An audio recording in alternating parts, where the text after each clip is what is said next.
দুপুর 12টা আল্লাহ তাআলারই একটি খাস নাম 7 বার আপনি পড়বেন।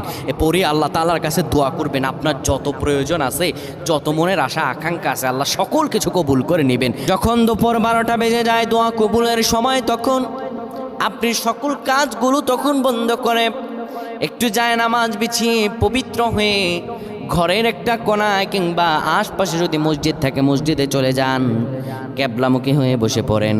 ক্যাবলামুখী হয়ে বসে সুন্দরভাবে প্রথমে 10 বার দুরূদ শরীফ পড়েন, 3 বার সূরা ইখলাস পড়েন, 2 বার সূরাতুল ফালাক, 1 বার সূরা নাস পড়েন।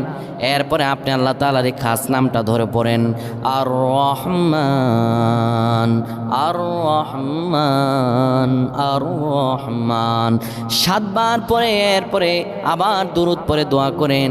আল্লাহ তাআলার কাছে চাইতে দেরি হবে, কিন্তু আমার রব আল্লাহ আপনার দোয়া কবুল করতে দেরি করবেন না।